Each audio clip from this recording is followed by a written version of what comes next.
ഇതിന്റെ മൂർത്ത രൂപമാണ് ഇപ്പോൾ ഇതുവരെ ആരും പറയാത്ത രീതിയിൽ പാണക്കാട് തങ്ങന്മാരെ വരെ അധിക്ഷേപിക്കുന്ന രീതിയിലാണ് ഇപ്പോൾ ചില വ്യക്തികൾ രംഗത്ത് വന്നത്. ഇനി മിണ്ടാതിരുന്നിട്ട് കാര്യമില്ല എന്നൊരു ഘട്ടത്തിലാണ് ഞങ്ങളൊക്കെ ഉള്ളത്. കാരണം ഞങ്ങളൊക്കെ ഒരുപോലെ സമസ്തയെയും ലീഗിനെയും ഒക്കെ സ്നേഹിക്കുന്ന ആളുകളാണ്.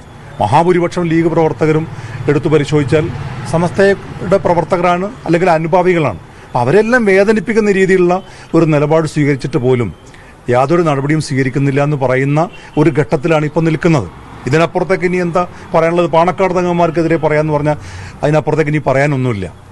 അപ്പോൾ ഈ ഒരാഴ്ചയായിട്ട് പോലും ഞങ്ങളൊക്കെ മിണ്ടാതിരിക്കുന്നത് ഈ പ്രശ്നങ്ങൾ അവസാനിക്കട്ടെ, പാണക്കാട് തങ്ങന്മാർക്കെതിരെ പറയുന്നത് പോലും പിന്നെ ഗൗനിക്കാത്ത ഒരു നിലപാട് സ്വീകരിക്കില്ല എന്നൊരു വിശ്വാസത്തിലാണ്. പക്ഷെ ഒരാഴ്ചയായിട്ട് പോലും ഒരു അനക്കവും കാണുന്നില്ല എന്നുള്ളതാണ് ഏറെ വേദന ഉണ്ടാക്കുന്നത്. ഹജ്ജ് കമ്മിറ്റിയുടെ പൊതുസംഘടന ഇപ്പോൾ വരുന്നുണ്ട്. അപ്പോൾ ഈ വിമർശനം ഉന്നയിച്ച ആൾക്ക് ഈ ഹജ്ജ് കമ്മിറ്റിയുടെ ചെയർമാൻ സ്ഥാനം അടക്കമുള്ള ഓഫർ ഉണ്ട് എന്നൊക്കെ തരത്തിലുള്ള ചില ആക്ഷേപങ്ങളുണ്ടല്ലോ. അല്ല, അവർക്കൊക്കെ എന്ത് ഭൗതിക നേട്ടമാണ് വരാനിരിക്കുന്നത് എന്നുള്ളത് കാലം തെളിയിക്കട്ടെ.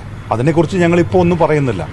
പക്ഷേ ഇതിന്റെ പിന്നിൽ CPM ആണെന്നുള്ളത് വളരെ വ്യക്തമാണ്. കാരണം ഇതിന്റെ ഗുണഭോക്താക്കൾ കമ്മ്യൂണിസ്റ്റ് പാർട്ടിയാണ്, CPM ആണ്. വേറെ ഒരു പാർട്ടിയും അല്ല കേരളത്തിൽ ഇതിന്റെ ഗുണഭോക്താക്കൾ. അതുകൊണ്ട് അവർ തന്നെയാണ് ഇതിന്റെ പിന്നിൽ എന്നുള്ളത് വളരെ വ്യക്തമാണ്. മാത്രമല്ല, അവരുടെ വേദിയിൽ തന്നെ ചെന്ന് പിന്നെ കാണിക്കുന്ന നാടകങ്ങളും ഒക്കെ കേരളം ചർച്ച ചെയ്താണല്ലോ. അവരുടെ വേദിയിൽ ചെന്ന് സംസാരിക്കുന്നതും അവരെ പുകഴ്ത്തുന്നതും തിരിച്ച് ഇങ്ങോട്ട് പുകഴ്ത്തുന്നതും ഒക്കെ കേരളം കണ്ടുകൊണ്ടിരിക്കുകയാണല്ലോ.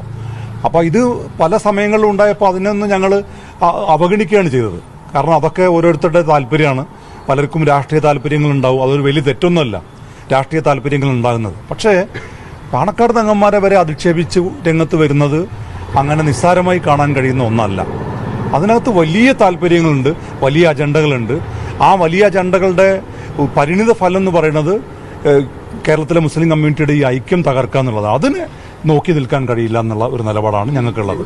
ലീഗിന്റെ ജനറൽ സെക്രട്ടറി PM സലാം ഈ സംസ്ഥാന നേതൃത്വത്തെ അവഹേളിക്കുന്നു. അദ്ദേഹം വഹാബി മുജാഹിദ് കുടുംബാംഗമാണ്, അതുകൊണ്ടാണ് ഇത്തരത്തിലുള്ള ആക്ഷേപം ഉന്നയിക്കുന്നതാണ് ഉമർ ഫൈസി മുക്കം ഇന്നലെയും പ്രതികരിച്ചത്.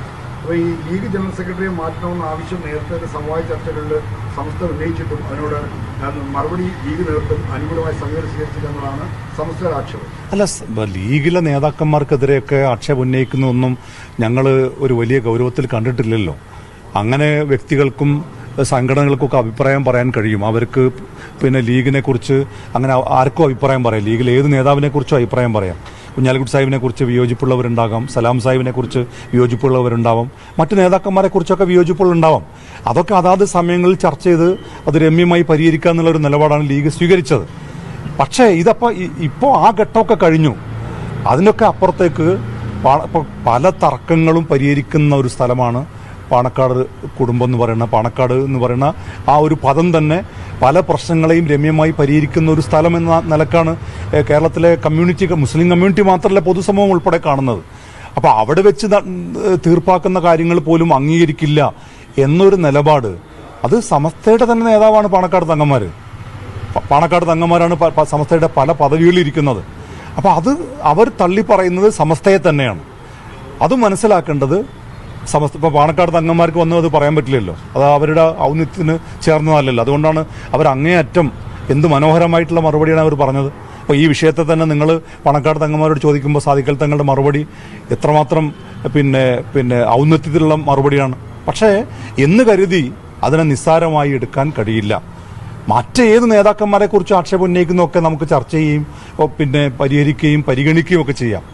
പക്ഷെ അതൊക്കെ കഴിഞ്ഞ് അതിനപ്പുറത്തേക്ക് പറയുന്നത് ഈ പറഞ്ഞ രാഷ്ട്രീയ ലക്ഷ്യമാണ്. അത് സതുദ്ദേശപരമല്ല.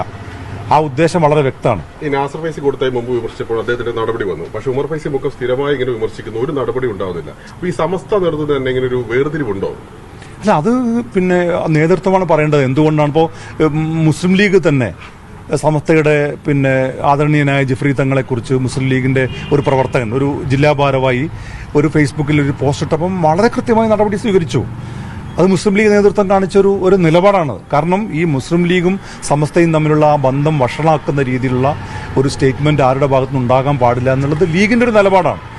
അതേ സമയത്ത് നിരന്തരമായി കഴിഞ്ഞ കാലങ്ങളിലൊക്കെ ലീഗ് നേതാക്കന്മാരെ അവഹേളിച്ച സമയങ്ങളിലെല്ലാം ഞങ്ങൾ ഒരക്ഷരം മിണ്ടിയിട്ടില്ല. അതേസമയത്ത് ഇത് നിസ്സാരമായി കാണാൻ കഴിയില്ല. ഇത് സമസ്ത നേതൃത്വം ഗൗരവമായി കണ്ട് നടപടിയെടുക്കണം എന്നുള്ള ഒരു ആവശ്യമാണ് ഞങ്ങൾക്ക് പറയാനുള്ളത്.